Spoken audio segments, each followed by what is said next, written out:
Alright, welcome back to Conspiracy Y, our third episode.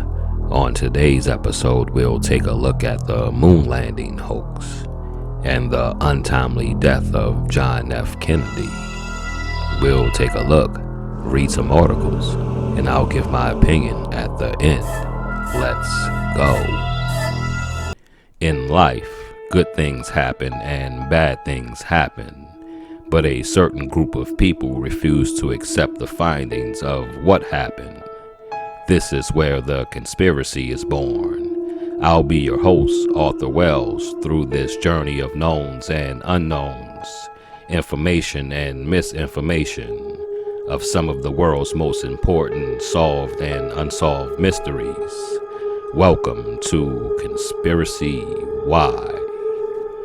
Scientific space programs are of particular interest to conspiracy theorists.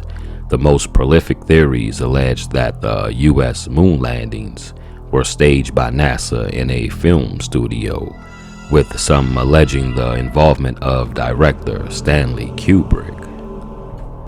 The Soviet space programs has also attracted theories that the government concealed evidence of failed flights. A more recent theory emerged following the activities of hacker Gary McKinnon suggests that a secret program of crewed space fleets exists, supposedly acting under the United Nations. NASA landed astronauts on the moon in 1969. By the 1970s, a bizarre conspiracy emerged that the moon landing never happened. The conspiracy was described in a 1976 self-published book, We Never Went to the Moon, America's $30 Billion Swindle, and a 1978 movie, Capricorn 1. Even as late as 2001, there was a Fox documentary, Conspiracy Theory, Did We Land on the Moon?, that gave airtime to the claims that the whole Apollo moon landing program was a fake. There are plenty of debunkings of the various moon hoax claims, and then there's an issue of the hundreds of pounds of moon rocks that have been studied around the world and verified as of being extraterrestrial origin. How did NASA get the rocks if not during a moon landing? Why would scientists from around the globe willingly participate in the American Space Agency hoax? Many astronauts have been offended by the implications that they faked their accomplishments. In 2002, when conspiracy theorist Bart Sibrel confronted Buzz Aldrin and called him a coward and a liar for faking the moon landings. Then the 72-year-old Buzz punched Sibrel in the jaw. Okay, let's dive right in. I've been waiting my whole life to talk about this one. Goodie but oldie. Okay, let's see some things we do know. We do know we were battling the Soviet Union to see who could get to the moon first. We really wanted to win that space race to show our dominance and power over the Earth. So it's a chance that we might have, and we do know that Stanley Kubrick did have a studio, not in America, it was across seas somewhere, which did have the moon landing stuff and to look like the moon landing. We do know that some of the astronauts actually practice on that set. Oh, this is a tough one. This is a tough one. Let's see. I'm gonna have to go 51-49. 51% for the conspiracy and 49% against the conspiracy. I thought I would actually have more to come off and say, but when you break it down, it's just either you believe they went or you believe they didn't. And with Buzz Aldrin and some of those guys, they're getting older and they keeping them away from the cameras because sometimes they blurt out things that they shouldn't. Do I believe we went to the moon? I believe we did go at some point. I do not believe we went on the first try.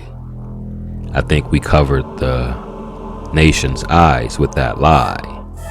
So I'm gonna have to go 51-49. Moving on. Oh yeah, I forgot one thing. In the mid-2000s, NASA was asked, could we get back to the moon? And they replied that the information and technology they used in the 60s to get to the moon was somehow lost and they can't find it. You expect the American people to believe that technology that was so special in the 60s somehow was misplaced like a shoe in your house. Come on, you expect us to believe that? I call BS. John F. Kennedy was shot in 1963 in a Dallas motorcade, but did Lee Harvey Oswald act alone, or was there a second gunman on the grassy knolls? These questions are the gateway to a vast arena of conspiracy theories that have spawned endless speculations and hundreds of books, articles, and films. It definitely didn't help that Lee Harvey Oswald was murdered in the basement of Dallas police headquarters while surrounded by police officers only 2 days after the assassination, and by a guy with mob ties.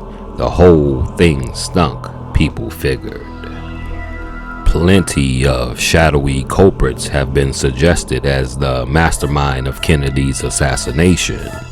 Fidel Castro's government, or maybe anti-Castro activists, or organized crime, or the CIA, or President Lyndon Johnson. Well, the thing about being president is, it turns out they have a lot of enemies. The Warren Commission report, produced by the official investigation into Kennedy's death, found no evidence of overarching conspiracies, though plenty of theories still flourish. First things first, the Warren report is a joke. That's just my opinion and many others. Second, let's take a look at these two conspiracies. They both happened before I was born, so I've had a lifetime to think about these conspiracies. With JFK, let's see how many people did not like him. You had the mob, you had Fidel Castro, you had the CIA, you had Vice President Lyndon Johnson, maybe not, yeah, we're not going there. And you had Oswald, the supposed killer. But my thing is this, you also had a mob boss called Carlo Marcello. He was from New Orleans, where I was from, where I was born and raised, and he did a lot for JFK's father, and he did a lot what we heard to get JFK into office. So one of the first things that John F. Kennedy and his brother did after going into office was to pretty much kidnap Marcello, bring him back to his native land, and drop him in the middle of the jungle. And when he got back, he vowed to kill Kennedy. So that's number one. That's my belief. I think Carlo Marcello had something to do with the Kennedy assassination and maybe the CIA. So with this one, I'm gonna have to go 85%, 15%. 85% for the conspiracy and 15% against the conspiracy. It's always hard. The definition of a conspiracy is 1, 2, or more people involved in a certain incident, and this definitely was 1 to 2 to 3 to maybe 4 people. And don't forget, the guy that killed Oswald, Jack Ruby, also had mob ties, and he also had mob ties with Carlos Marcello. So it runs deep with the Kennedy assassination. So many people did not want him in that position. He burned a lot of bridges getting to that position and didn't make on his promises.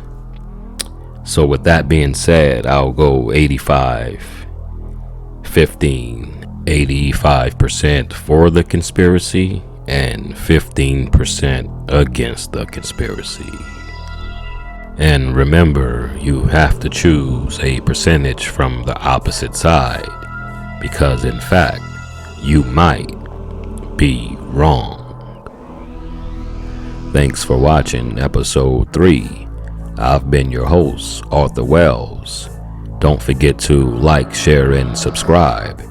And hit up that comment section and let me know your percentage of each mystery. Thanks for watching Conspiracy Why.